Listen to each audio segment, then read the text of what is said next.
Okey. Boleh ikut lagi tak ni muslimat? Masa dah habis ni. Tapi tadi saya mula 10.45. Jadi boleh ke kita habis 11.45? Boleh ya, insya-Allah. Okey. Jadi kalau nak baca lagi cerita okey, kita pergi balik kepada hadis Nabi kita ni. Saya berdirilah pula ya, boleh? Biar yang belakang tu, sebab kita duduk sama level, belakang macam tu belakang tu. Puan, masya-Allah, Puan Safura. Tengok saya ingat nama, masya-Allah. Okey, boleh tinggi lagi biar sama dengan Ustazah.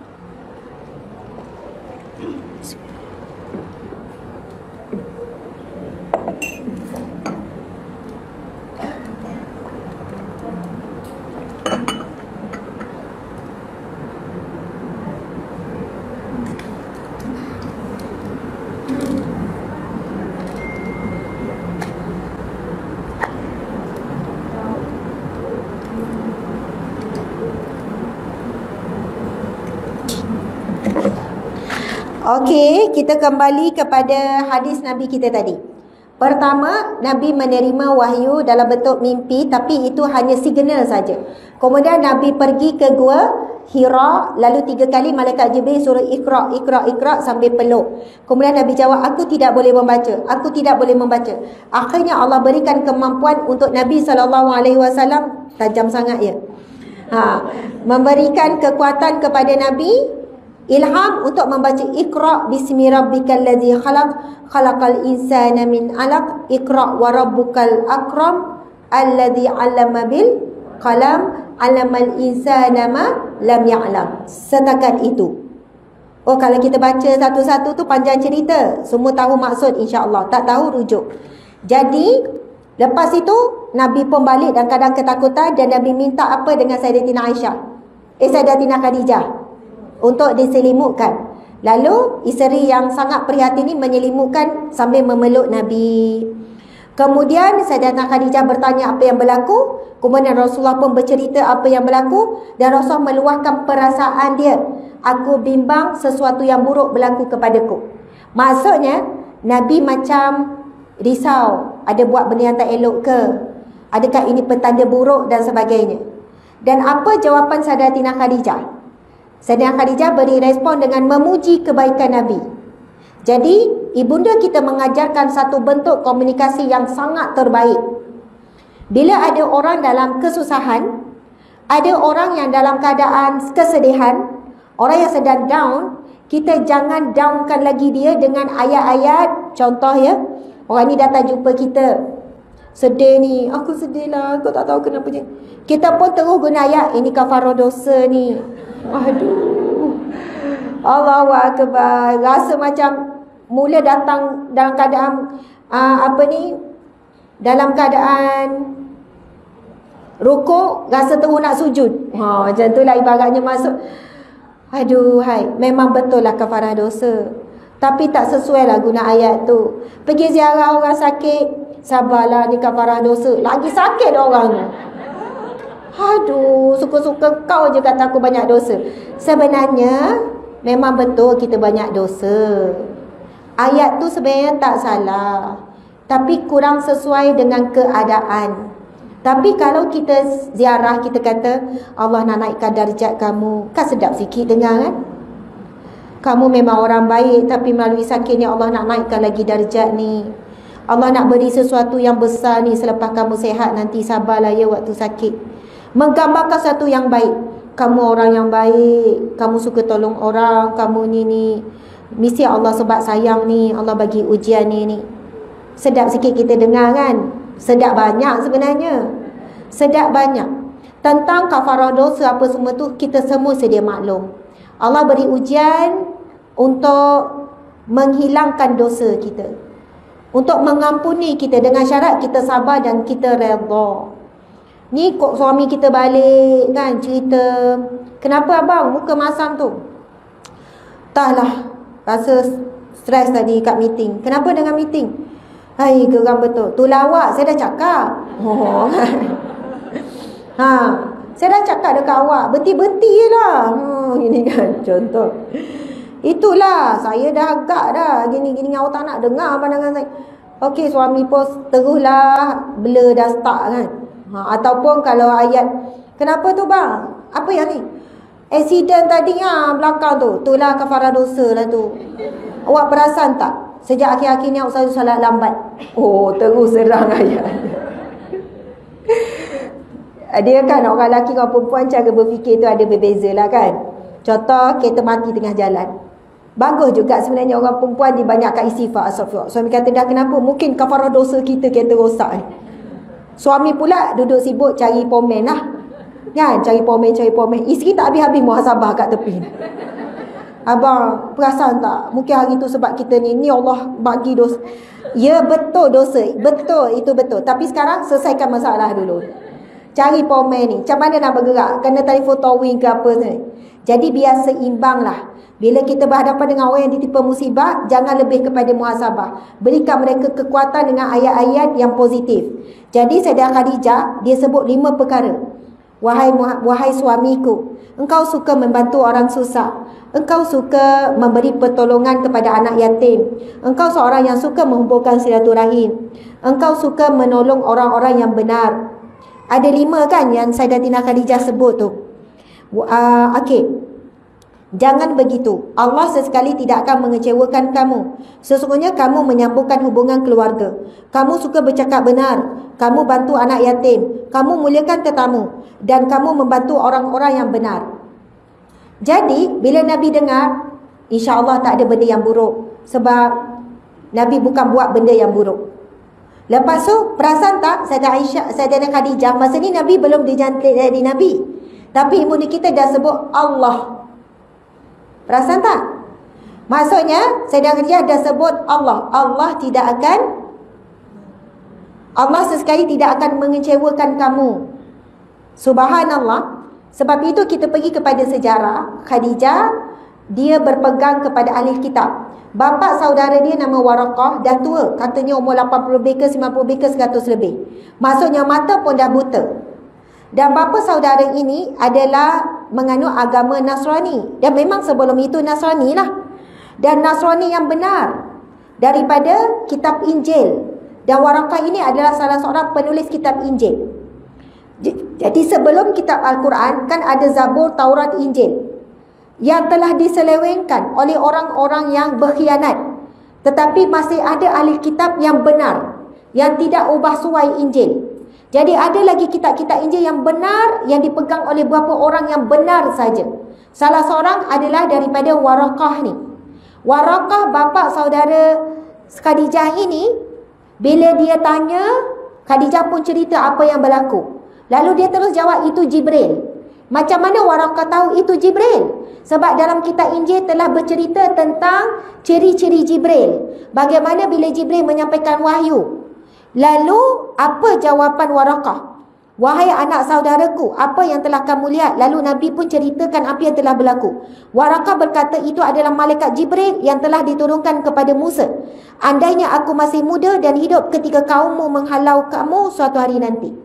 Pertama Waraqah sebut, andainya aku masih hidup saat kamu dihalau. Lalu Nabi berkata, adakah mereka akan mengeluarkanku? Adakah benar penduduk Mekah akan menghalauku? Adakah aku akan disisihkan? Adakah aku akan dibuang daripada kampungku sendiri?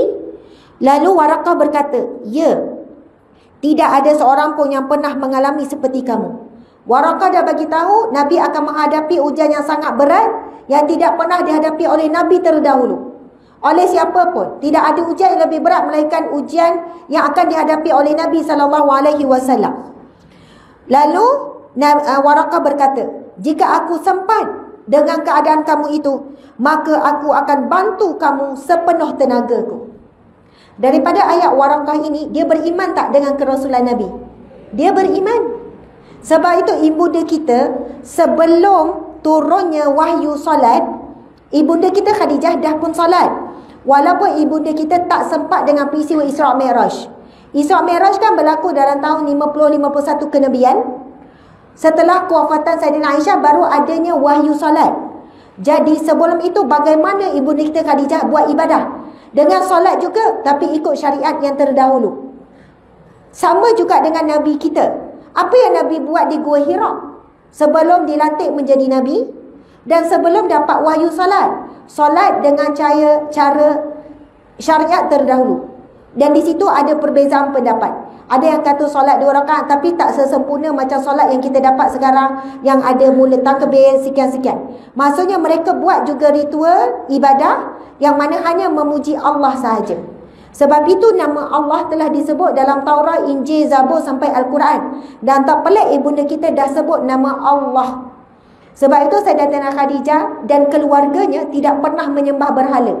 Padahal ketika itu majoriti semua sembah berhala yang dibina di keliling Kaabah, dalam Kaabah semua berhala. Tapi Khadijah walaupun pergi ke sekitar Kaabah, dia tidak sembah berhala. Mulut dia tetap memuji Tuhan sekalian alam. Allah, Allah, Allah. Masya Allah, Allahu Akbar. Jadi ahli kitab ini masih hidup tetapi sangat sedikit pada zaman tersebut. Dan mereka kebanyakannya macam menyembunyikanlah. Sebab ketika itu kebanyakannya sudah menyembah berhala. Subhanallah, Allahu Akbar. Masa kita pun dah habis. Masya Allah. Dah pukul 11.45. Ibu-ibu muslimat sekalian, sebagai kesimpulannya. Kesimpulan. Kan balik nak masak pula kan? Ke hari ni kira belilah ni? Ada kuih tak je lagi ni? Tak ada. Ada ha? Kalau dari dulu ada kuih. Kan. Kok dah berubah sekarang dah tak ada kuih Ustazah. Kita balik sambung ngaji lagi. Wallahualam kan. Masya Allah, saya di sini daripada tahun 2017, 18, 19 saya rasa. Kan? Lepas tu dan dekat 2 tahun juga kan. Lama ni. Kak Kasih yang dicintai, yang disayangi. Masya Allah. Tengok saya ingat Bukan apa, saya bukan bangga sangat saya ingat nama orang. Saya jenis susah sangat nak ingat nama orang. Nama suami, nama anak-anak, insya-Allah ingatlah. Tapi kadang saya jumpa kawan-kawan yang universiti, saya boleh tak ingat sekelas. Kadang-kadang nama staff ramai kan, dekat 150 orang sekarang. Padahal jumpa hari-hari tanya. Sampai dia kan, Ustazah ni tanya lagi. Saya tak ingatlah nama awak dia. Apa nama awak?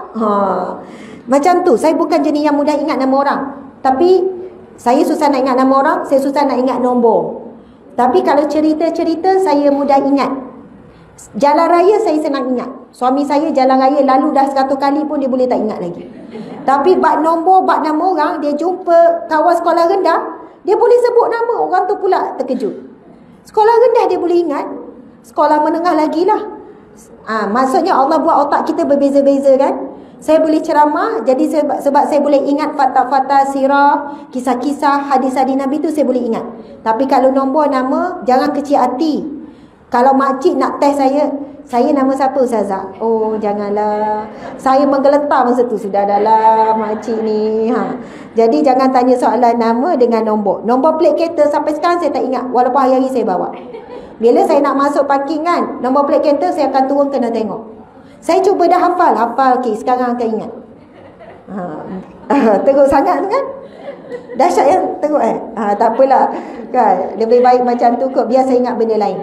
Jadi muslimat sekalian, Masya Allah, kesimpulan, ada 3 cara untuk kita mencintai Nabi. Yang pertama, bil qalbi, dengan hati. Hati mencintai Nabi dengan rasa rindu, rasa sayang. Bila dengar cerita Nabi, rasa sayang, itu hati. Hati tu sayang, cinta kan. Kemudian dengan lidah. Dengan lidah, banyakkan selawat, sebut tentang Nabi. Kalau bercakap dengan rumah, bagi contoh Nabi, melebihi daripada bagi contoh kita. Kadang kan kita dengan anak-anak kan, kita suka bagi contoh kita kan. Mak dulu, dah semua tu yang bagus-bagus je lah.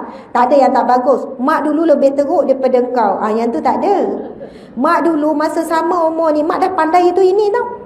Mak dulu kalau dengan wan kamu, mak tak ada jawab macam ni. Maksudnya kadang kita bagi contoh kita, it's okay, tak ada masalah. Tapi cara kita mencintai Nabi dengan lidah, kita banyak sebut Nabi pada lidah. Contohnya, Nabi kalau minum macam ni, Nabi kalau tidur macam ni, Nabi kalau berjalan macam ni, Nabi Muhammad kalau bercakap dia akan pusingkan seluruh wajah. Semua sebut Nabi. Nabi bukan pusing wajah je, Nabi pusing semua badan. Kita kadang dengan suami bawa kereta kan, kita pegang phone kan. Lepas tu suami tanya, macam mana nak apa? Ikutlah bang, okey je. Muka pandang sini ya. Sebab itu kita kan kalau nak main telefon pun minta izin jugalah dengan orang sebelah tu. Dia jealous dengan kita, dia tak boleh main phone. Dia kena pegang steering kan. Jadi kita pula duk main phone. Jadi kalau nak ambil phone tu, bang kejap ya, tengok phone boleh. Sebab boleh jadi dia nak borak dengan kita. Boleh jadi dia bawa tu dengan geram. Lepas tu bila lambat sampai kita bising, kenapa lambat sangat ni bang? Tak sampai lagi.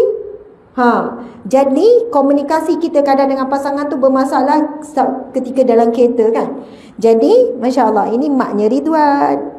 Ridwan salah seorang staf kami, antara yang terbaik, Masya Allah. Okey, jadi bukan nak tengok phone betul ya. Contoh kan, kita ni tengok sini tak tengok muka suami. Akhlak Nabi bila bercakap bukan paling muka, paling dengan tubuh-tubuh. Masya Allah. Jadi bila kita selalu sebut pasal Nabi di dalam rumah tangga, pada anak-anak, pada suami, jadi kita menghidupkan imej Nabi dalam rumah kita. Nampak Nabi Muhammad, tak nampak Nabi Muhammad secara fizikal, Nabi Muhammad hidup dalam rumah tangga kita. Bila kita bagi contoh Nabi, apa yang berlaku? Keberkatan, pertolongan Allah. Allah buka pintu hati anak tu untuk terima. Bagi contoh kita, bangunlah awal. Nampak tak Umi macam mana? Umi dah bangun, anak dah latih tapi tak cakap dekat mulut lah. Sebab anak paling tahu kita. Kita bukan bangun awal hari-hari pun, kan? Kita marah dia pasal solat lambat. Macam Umi tak pernah lambat. Tapi tak cakap dekat mulut lah. Mungkin dalam hati dia. Sebab dia tengok kita, dia tahu kekurangan kita, kesilapan kita. Kita marah anak kita, jangan tinggikan suara. Dalam hati dia mungkin, mak boleh tinggikan suara. Hari tu dengar Umi, dengar Abi, Umi tinggi suara, contoh. Tapi mungkin dalam hati dia tak cakap dengan mulut. Jadi bila kita tegur anak, Nabi tak suka macam ni, Nabi tak ni, Umi pun nak cuba juga ikut Nabi. So ada barakah bila asyik sebut tentang Nabi. Imej Nabi tu hidup dalam rumah tangga kita. Cara yang ketiga, bil jawarih, dengan seluruh anggota badan kita. Masya Allah. Dengan seluruh anggota badan kita, dengan kita buat kerja-kerja amal ma'ruf nahi munkar, kita buat amal ibadah, kita menyambung perjuangan Nabi. Ibu-ibu semua sebenarnya menyambung perjuangan Nabi. Sebab Nabi juga berjuang dalam mendidik anak-anak. Jadi ibu-ibu semua berjuang mendidik anak, sekarang cucu pula kan. Tapi anak yang dah besar pun tak habis-habis didik kan. Lagi susah kan nak mendidik anak yang dah besar, nak bagi teguran. Sebab dia orang tu ada je, kita tegur satu, 10 dia jawab. Sebenarnya ayat yang sama juga mak saya cakap pada saya. Kadang-kadang mak saya tegur macam 2 hari lepas borak. Kalau saya bercakap dengan mak, suami saya dah tahu dah tu, tak boleh buat apa dah tu. Kalau saya telefon mak, paling kurang sejam. Macam malam semalam tu 2 jam.